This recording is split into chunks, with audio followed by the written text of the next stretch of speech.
Hello class, we're going to do another Explain Everything. This time it's going to be in your mental health textbook, chapter 20.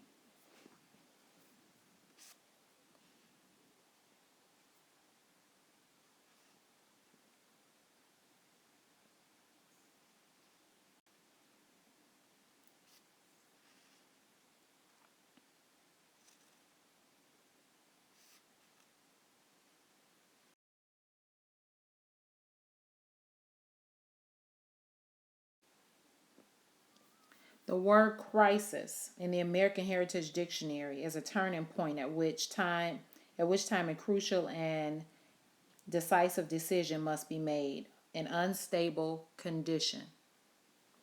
The Chinese word for crisis is written by joining two ideograms together. Two ideograms make up Chinese word for crisis. When these ideograms are presented separately, they stand for two different ideas or concepts. The first ideogram stands for danger, and the second idea grand stands for opportunity. So danger and an opportunity. This is a very interesting chapter, and I know it will help you before you go to the mass casualty and event. A crisis is an event that leaves individuals, families, or whole communities struggling to cope. The outcome definitely depends on the perception of the participants and how quickly we can have responders on scene to aid the patient during the crisis. Crisis intervention is another job for the nurse. Donna Aguilera and Janice Mesnick in the 70s, and then reviewed again in the 90s, provided a framework for crisis assessment for nurses, and it will walk us through and provide us with the interventions so that we can help the patient. This chapter is going to provide you with an overview of what crisis is and the part that the mass casualty team, along with nurses, doctors, play in helping a person go back to whatever their pre-crisis norm was prior to this event occurring. So pay close attention again to the objectives and the outline as we go through it. So first thing to look at is that everyone experiences crisis. The experience itself is not pathologic, meaning it's not a disease process. The person is not sick or broken, but it represents a struggle for equilibrium. So how are you going to deal with the changes in your environment from whatever this disaster or crisis was? So the equilibrium, it requires an adjustment when problems seem unsolvable, and that's where the crisis team comes in. Crisis presents both danger to personality, organization, and opportunity for growth. And we'll look at the different types of crises. The outcome depends on how the individual, family, community perceives and deals with the crisis.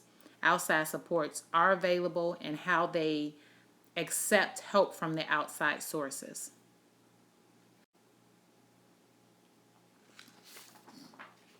Crises are acute, time-limited occurrences experienced as overwhelming emotional reactions to whatever stressful situational event is. A developmental event, we'll look at maturational crises and come back and explore Erickson's developmental stages when we talk about something that happens with a developmental crisis. So we'll look at, again, Erik Erikson.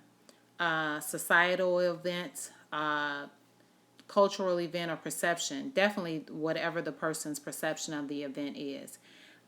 Today in the news, we were hearing about ISIS and bombings going on around the nation. So I'm sure that crisis teams have been sent out so that they can help the people deal with the bombings and the loss of life that have occurred because of this situation. Prevalence and comorbidity.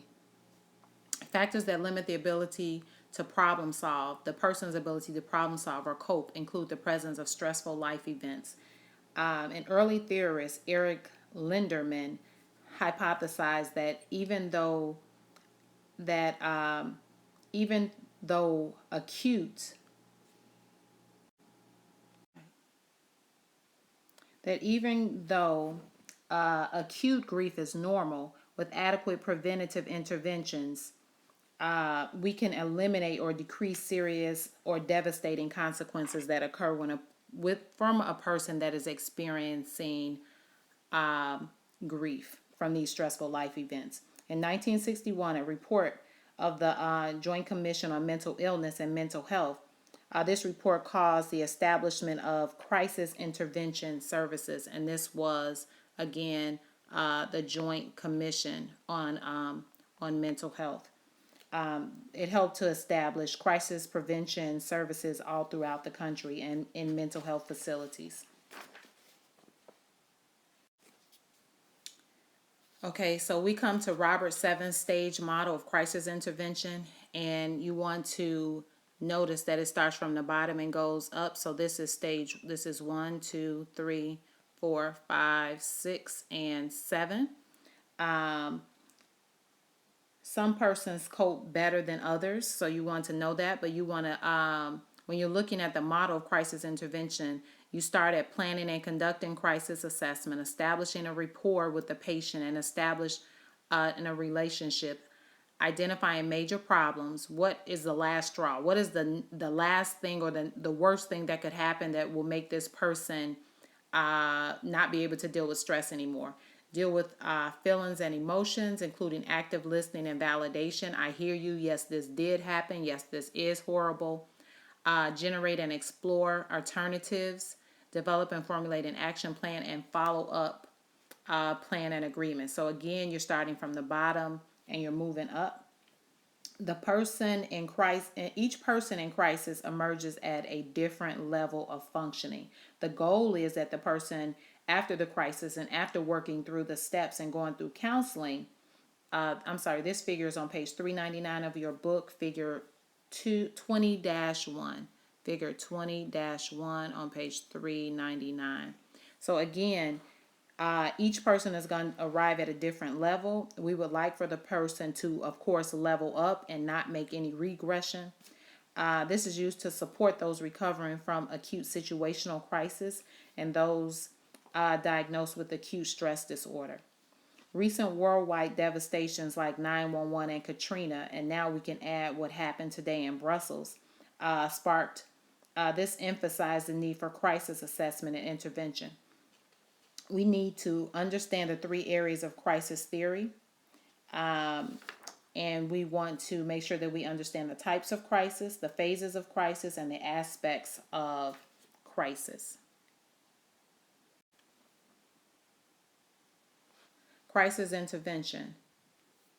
This therapy should be short term. It should be about 1 to 6 weeks. It deals with the here and the now. We're not trying to heal something that happened 10 years ago. This is based on a current stressful life event. And again, the counseling and the intervention should help the patient deal with what's going on currently in their situation. Again, you can refer back to page 388 and box 20-1.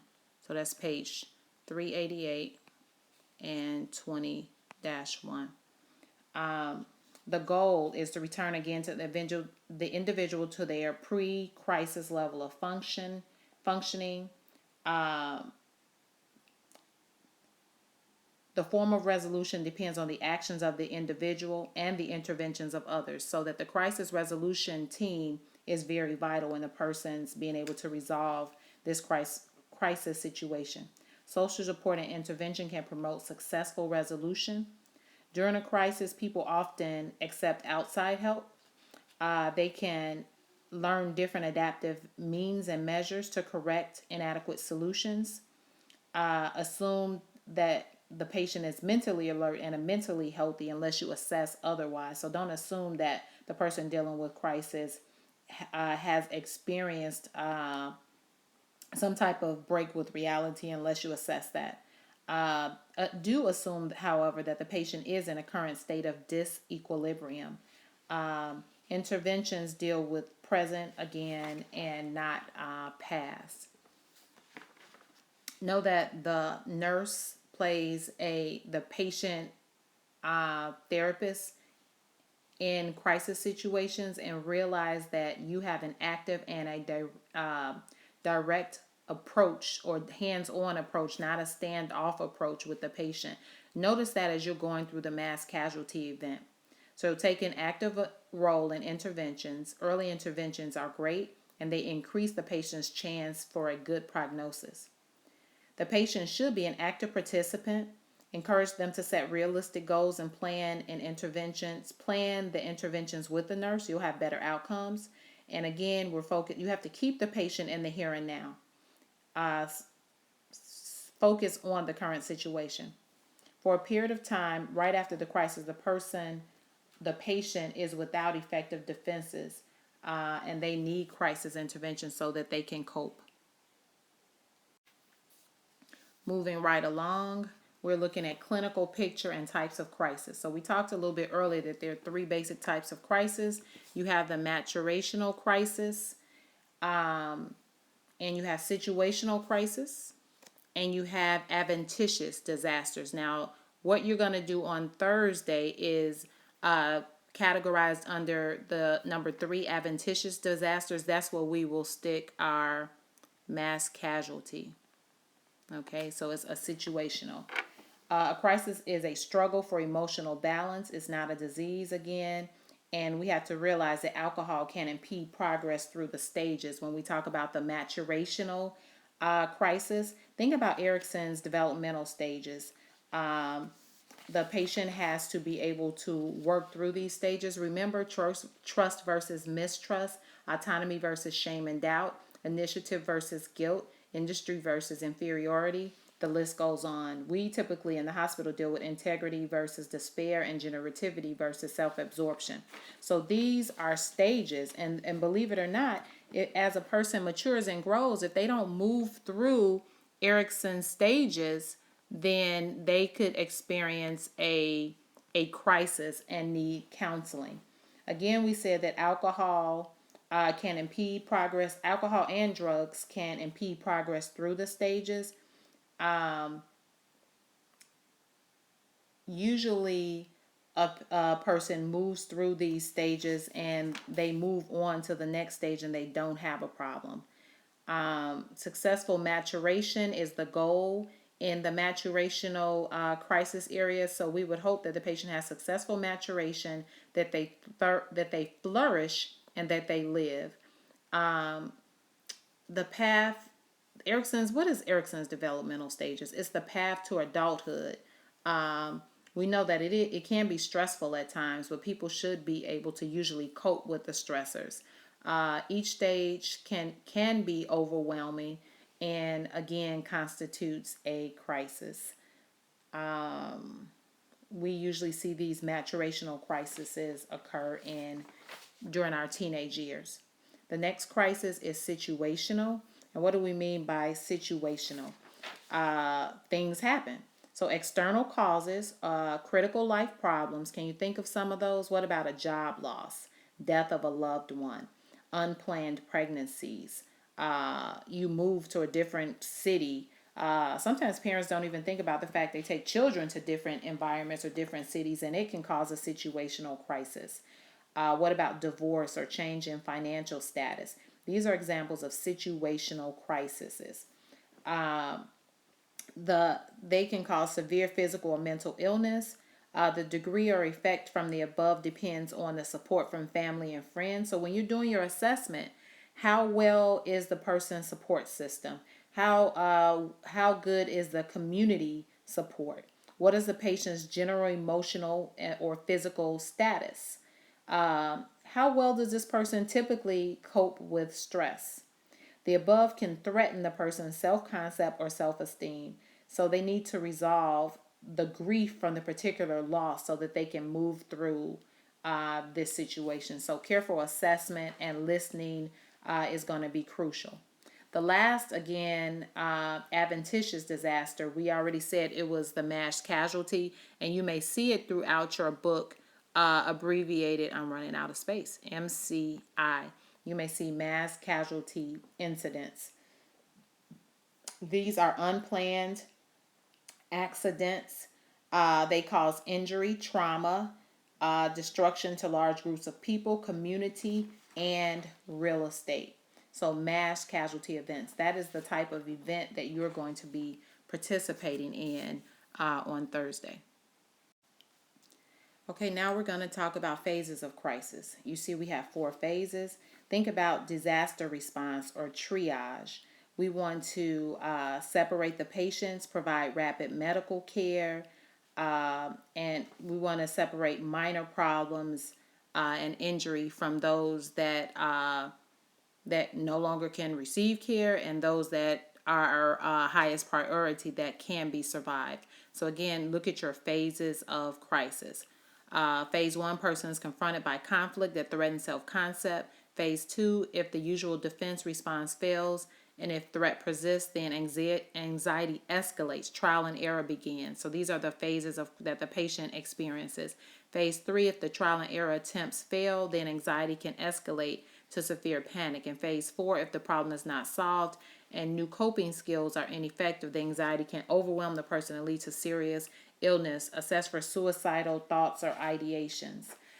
This is going to be crucial for the nurse that is helping a patient in a crisis event. So you're going to want to assess the patient. Are they thinking about suicide? Do they have means to follow it through? And how well their coping mechanisms are, and what phase of crisis that this patient is in.